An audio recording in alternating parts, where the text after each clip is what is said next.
आशीष की हालत पहले से ही ठीक नहीं थी। चेहरे पर थकान साफ झलक रही थी, सांसें तेज चल रही थी, लेकिन उसके इरादे अब भी अड़िग थे। इंस्पेक्टर और पुलिस वालों ने उसे घेर रखा था। उनमें से एक ने सख्त आवाज में कहा, अब बोल, भागेगा? अभी भी कोशिश करेगा? आशीष ने उनकी तरफ देखा। आंखों में थकान जरूर थी, पर डर बिल्कुल नहीं।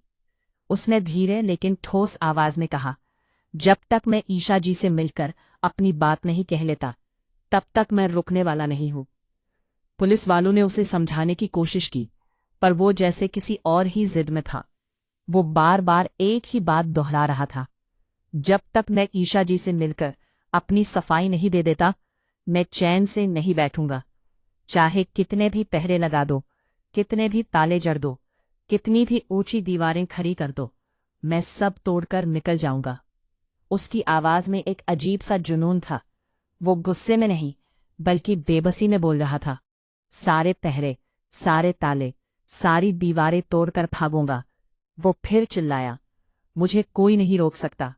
जब तक मैं अपनी पत्नी से नहीं मिल लेता, जब तक मैं ईशा जी को सच्चाई नहीं बता देता, मैं हार नहीं मानूंगा।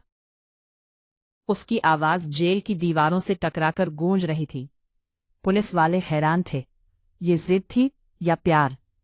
इंस्पेक्टर ने सख्ती से कहा, होश में आओ आशीष, ये जेल है, कोई खेल का मैदान नहीं। लेकिन आशीष जैसे सुन ही नहीं रहा था। वो बस एक ही रट लगाए हुए था, मुझे यकीन है वो मुझे समझेगी। वो मेरी पत्नी है, वो मुझे गलत नहीं समझ सकती। मुझे पूरा भरोसा है उस पर। अगर वो मेरे सामने आ जाए, मेरी आंखों में देख ले, तो उसे सच दिखाई दे जाएगा।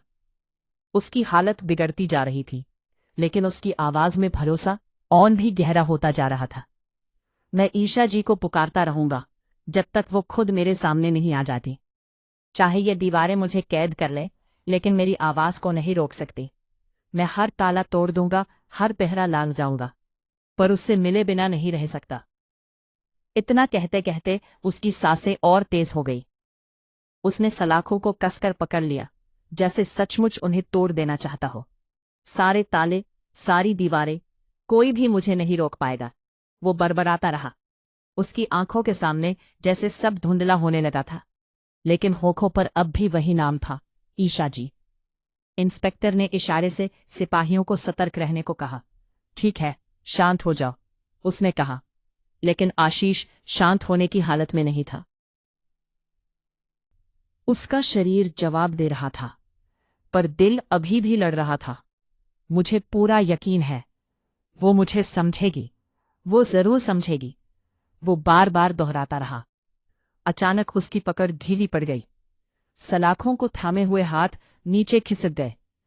कदम लड़खड़ाए और वो जमीन पर गिर पड़ा। पुलिस वाले घबरा गए। अरे, संभालो इसे, किसी ने आवाज लगाई। इंस्पेक्टर तुरंत उसके पास झुका। आशीष बेहोश हो चुका था, लेकिन उसके होठ अब भी हल्के हल्के हिल रहे थे, जैसे बेहोशी में भी वो ईशा का नाम ले रहा हो। उसकी जिद, उसका विश्वास और उसका प्यार, सब उस एक नाम में सिमट गया था।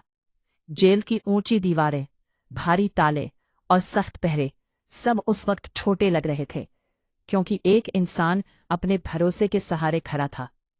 उसे सिर्फ एक मुलाकात चाहिए थी, अपनी बात कहने का एक मौका, और उसी उम्मीद में उसने खुद को पूरी तरह झोंक दिया था।